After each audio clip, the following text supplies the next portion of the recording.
The homeless man had barely stepped through the restaurant door when the manager pointed toward the exit.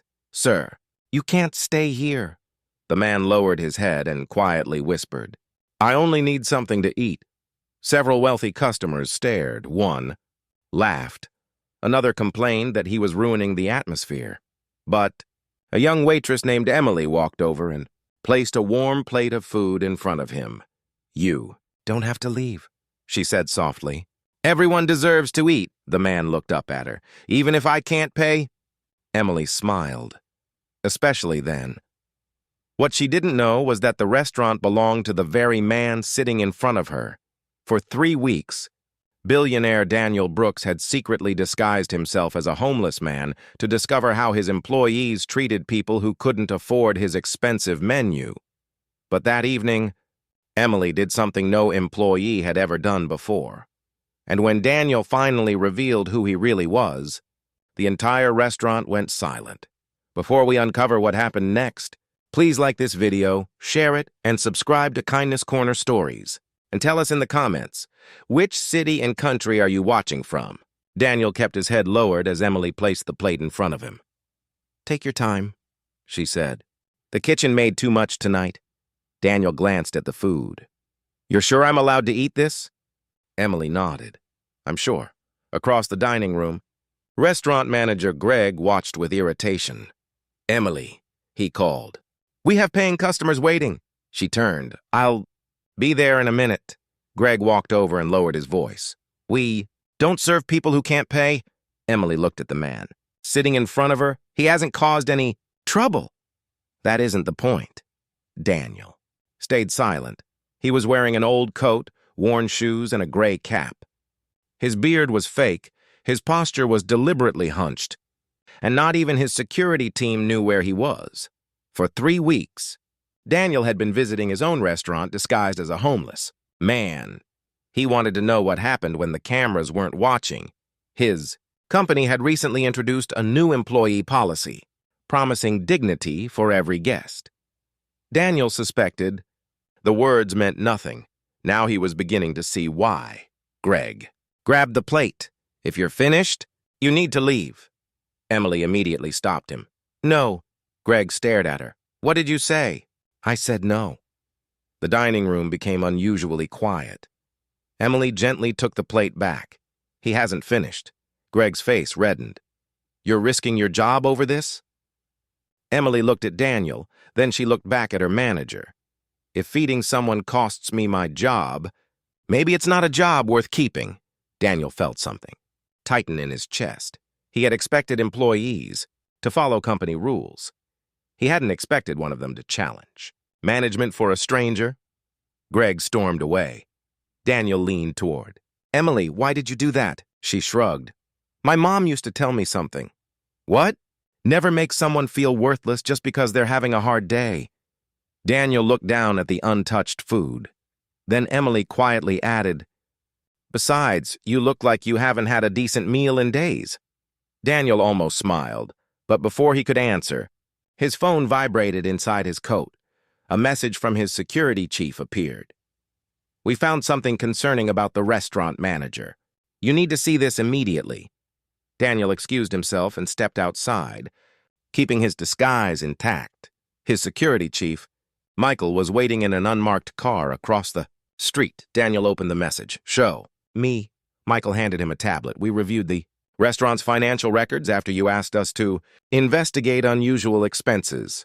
Daniel scrolled through the documents. Several payments had been made to a private company he didn't recognize. "Who owns it?"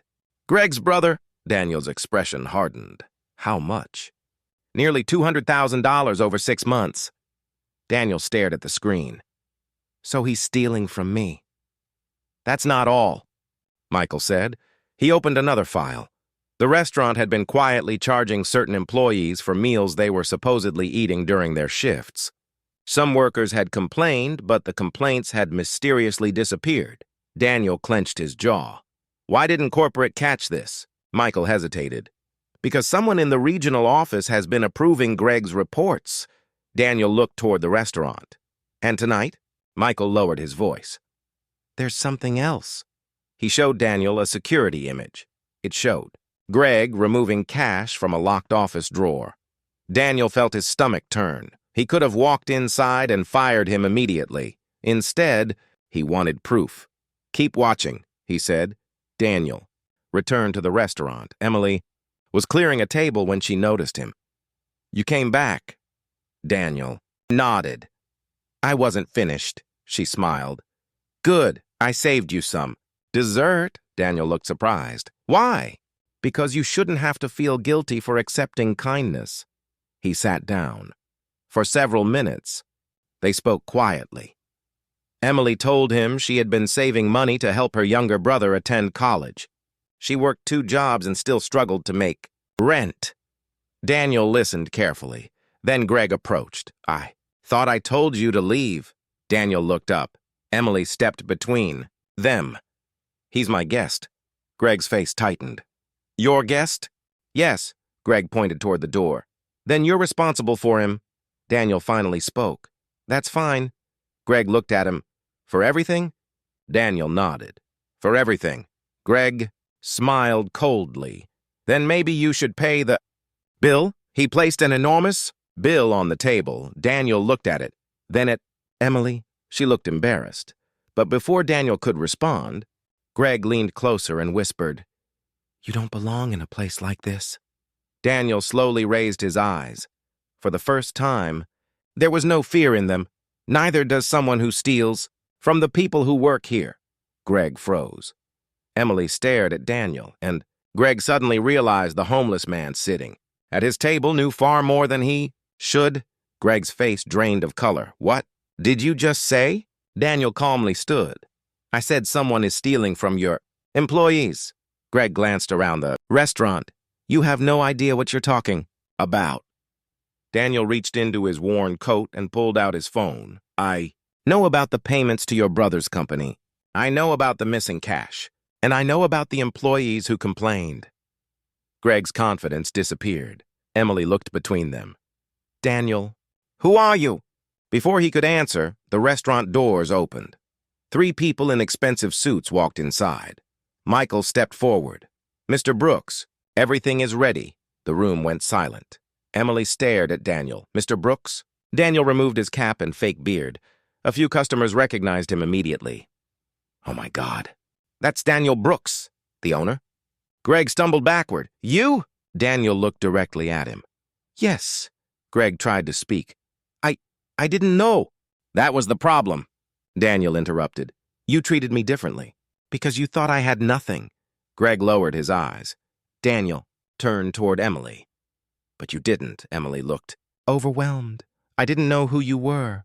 "I know." Daniel looked around the restaurant.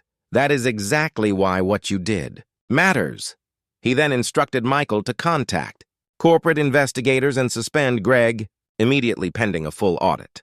But Daniel wasn't finished. He announced that every employee who had been wrongly charged for meals would receive a full refund. Then he turned toward Emily. "And I want her promoted." Emily's eyes widened. "Me? You stood up for someone who couldn't give you anything in return." Emily shook her head. "I just did what I thought was right." Daniel smiled. "That is precisely why." Then a nervous employee approached. "Mr. Brooks?"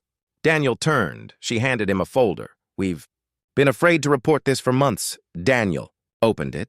Inside were complaints about Greg and the regional manager. He looked at Michael. "Investigate every name in this folder." Michael nodded. Greg suddenly whispered, "Please, I have a family." Daniel looked at him quietly. "So do the employees you took advantage of." The restaurant fell silent. Daniel didn't fire. Greg, out of anger, he made sure the investigation followed the evidence. And when Emily later asked why he had gone undercover, Daniel gave her a simple answer. "I wanted to know whether my restaurant served customers or human beings." Emily smiled. "Now you know." And for the first time in years, Daniel felt proud of the answer. Weeks later, the investigation confirmed that Greg and the regional manager had been stealing money and manipulating employee records. They were removed from their positions, and every affected worker received the money they were owed. But Daniel's biggest decision had nothing to do with Greg. He promoted Emily to guest experience manager and gave her the authority to create a new policy. No customer would ever be judged by their appearance or ability to pay. One evening, Daniel returned to the restaurant without a disguise. Emily smiled when she saw him. Back again? Daniel laughed. I'm still checking on my favorite employee. Emily shook her head. You don't need to check on me. I know, he said. That's why I trust you. If this story touched your heart, please like this video, share it with someone who believes kindness should never depend on money, and subscribe to Kindness Corner Stories for more emotional stories. And tell us in the comments, which city and country are you watching from? Because true wealth isn't measured by what you own, but by how you treat someone who has nothing to give you.